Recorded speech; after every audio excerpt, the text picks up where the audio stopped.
और आज मैं इस बात को कह सकता हूं कि डायरेक्ट सेलिंग को जो रिकॉग्निशन मिलनी चाहिए थी वो अब धीरे धीरे माननीय प्रधानमंत्री नरेंद्र मोदी जी के आग्रह के बाद अब वो मिलनी शुरू हो गई है।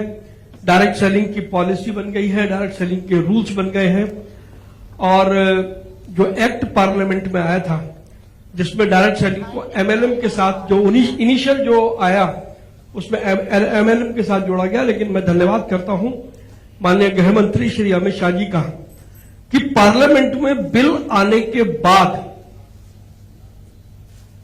अमित शाह जी के इंटरवेंशन के बाद वो डिस्टिंक्शन उन्होंने खत्म कर दी और अब डायरेक्ट सेलिंग को एमएलएम नहीं माना जाता है। तो ये लेकिन इसका प्रयास खाली कोई हम अपने नेताओं को तो ऐसा नहीं है, आपकी इंडस्ट्री में सभी लोगों ने बहुत काम किया है। मैं तो पिछले 15 सालों से इस इंडस्ट्री के साथ काम कर रहा हूं, तो मैंने देखा है कि आप सबने बहुत मेहनत से काम किया है।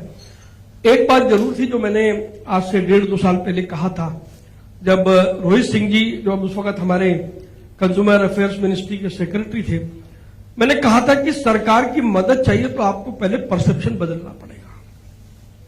डायरेक्ट सेलिंग के बारे में जो परसेप्शन था वो ये था कि ये पोंजी स्कीम का काम करते हैं, ये एमएलएम का काम करते हैं, जबकि आप सब लोगों का फॉर्मेट उससे बिल्कुल हट करके है। और मैं इस बात के लिए बधाई दूंगा कि जिस दिन ये चर्चा हुई उस दिन के बाद से आप सब लोगों ने मेहनत की है और मैं ये निश्चित रूप से कह सकता हूं, वैसे तो आदरणीय नीमूबेन यहां पर बैठी हैं, सरकार में ये परसेप्शन चेंज हुआ। अगर ये परसेप्शन चेंज ना होता तो पार्लियामेंट में प्रस्तावित किए हुए बिल के अंदर फिर परिवर्तन अक्सर ऐसा होता नहीं है कि जो बिल पार्लियामेंट में आ जाए तो फिर उसमें चेंज नहीं होता, उसमें अमेंडमेंट नहीं होता। तो परसेप्शन सरकार का बिल्कुल चेंज हुआ और मैं यहां तक समझता हूं, क्योंकि आदरणीय नीमूबेन यहां पर बैठी हैं, प्रधानमंत्री नरेंद्र मोदी जी के नेतृत्व में जो हमारा व्यापारी है, जो हमारा जो एंटरप्रेन्योर है, जो सेल्फ काम करना चाहता है, क्योंकि प्रधानमंत्री जी बार बार कहते हैं कि हमें जॉब सीकर नहीं बनना है, हमें जॉब क्रिएटर बनना है। तो आप सब लोग जो यहां पर बैठे हैं, आप सब लोग जॉब क्रिएटर हैं। इस नाते से आप सबकी भूमिका भारतीय अर्थव्यवस्था में एक बहुत बड़ी महत्वपूर्ण भूमिका है।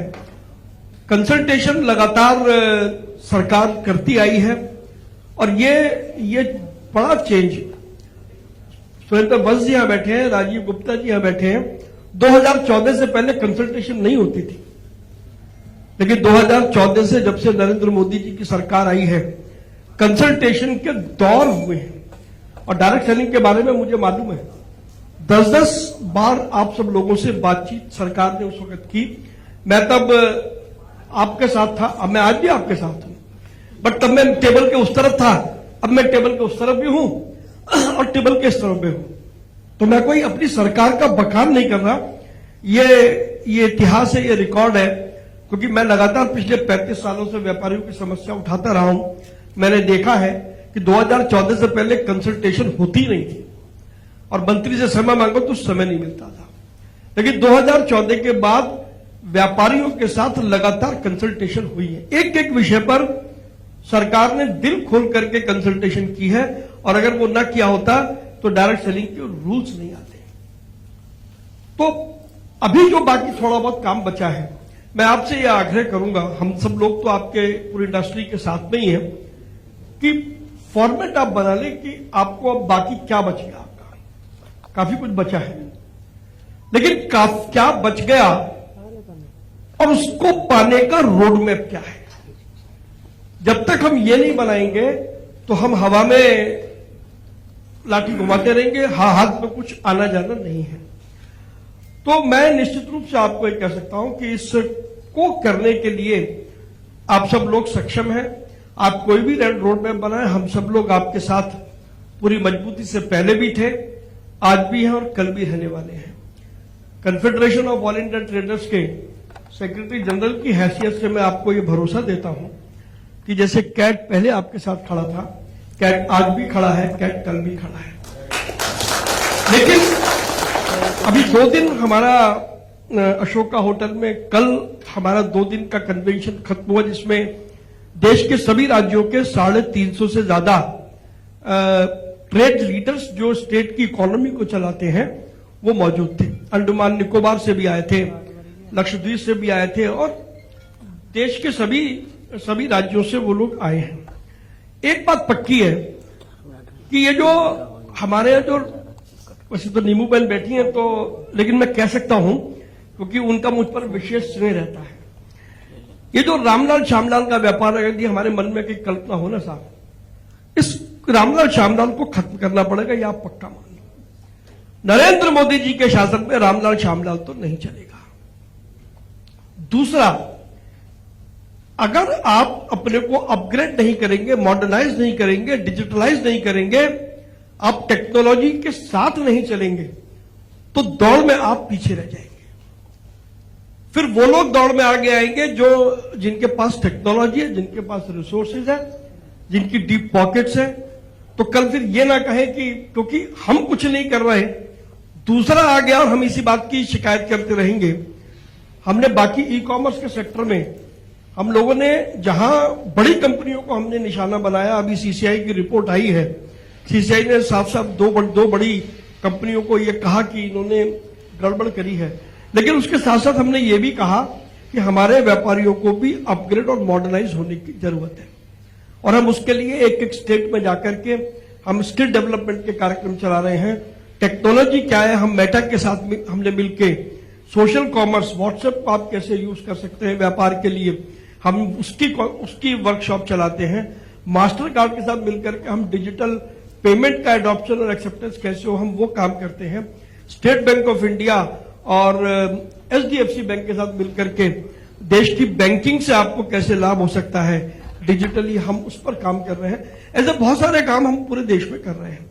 तो मैं एफडीएसए को जरूर ये कहूंगा, हालांकि तो आप तो खुद ही टेक्नोलॉजी के ज्ञाता हैं, लेकिन टेक्नोलॉजी का जितना प्रसार आप अपने डिस्ट्रीब्यूटर्स के मध्य में कर पाएंगे तो वो आपकी इंडस्ट्री को उससे फायदा मिलेगा, ऐसा मेरा मानना है। तो आज के इस मौके पर मैं आपको बधाई देता हूं कि, लेकिन आपने शब्द बड़ा गलत यूज किया।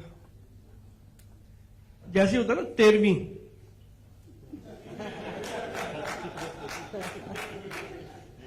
तो वो 13वीं सुन करके जरा मन को कष्ट होता है सुरेंद्र जी। हाँ, आप ये कह सकते हो। मतलब क्या है ना, वो जहां सुनते हैं 13वीं तो फिर वो थोड़ा सा दिमाग में जाता है। तो आपने 13 साल सफलता के पूरे किए। मैं रेड्डी साहब को बधाई देना चाहता हूं। रेड्डी साहब हैदराबाद में रह करके और सब चीजों को कंट्रोल करते हैं और सबसे अच्छी बात की हिंदी में बात कर सकते हैं। हमारी मुसीबत यह है कि हम अगर हैदराबाद की तो प्रॉब्लम नहीं है, लेकिन तमिलनाडु में जाए तो वहां तमिल हमको नहीं आती, अंग्रेजी उनको नहीं आती, तो हमें दुभाषा साथ रखना पड़ता है जब हम तमिलनाडु जाते हैं।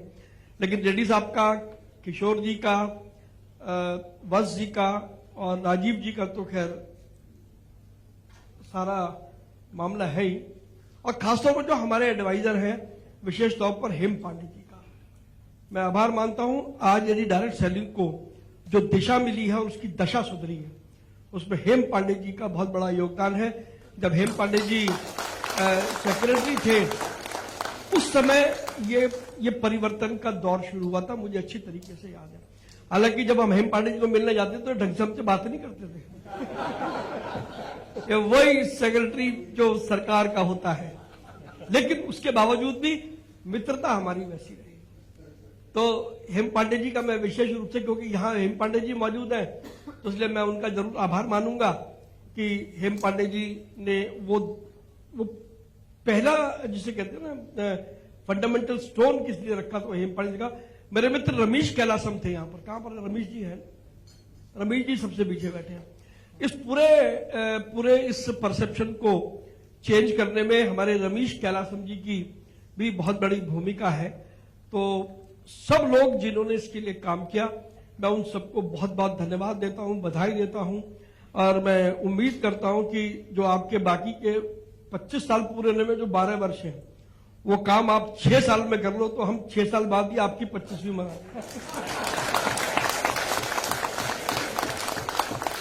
और आपने जो इतने मुझे मालूम है बहुत तकलीफें झेलनी पड़ी हैं, तो मैं 4 पंक्तियां आपको आपकी उस शिद्दत को मैं समर्पित करता हूं कि हमने डाले बीज प्यार के, हमने डाले बीज प्यार के, उसने कांटे बोए, उन कांटों से लिपट लिपट हम रात रात भर रोए, जीवन भर के दर्दों का जवाब हो गए। यानी कि जो आपने पूरे 13 साल में जो यात्राएं सही हैं, मुझे उसका अनुभव है कि जीवन भर के दर्दों का जवाब हो गए और कांटे सहते सहते हम गुलाब हो गए, कांटे सहते सहते हम गुलाब हो गए। मैं एक बार फिर आप सभी को बधाई देता हूं और बहुत विनम्रता से एक बार मैं फिर हमारी नेता, हमारी आदरणीय भारत सरकार में मंत्री नीमू बेन से क्षमा मांगता हूं कि मेरे को बहुत बुरा लग रहा है कि आप उससे पहले गए और आप मेरी वेट कर रही हैं, लेकिन आपकी इस उदारता है, उससे पता लगता है कि मोदी जी के मंत्रिमंडल में अगर मंत्री भी बन जाओ तो आदमी जमीन नहीं छोड़ता है। ये बात नीमू बेन ने उसको साबित किया है। तो मैं आपको बहुत प्रणाम करता हूं और आप सभी का बहुत बहुत धन्यवाद करता हूं। जय हिंद।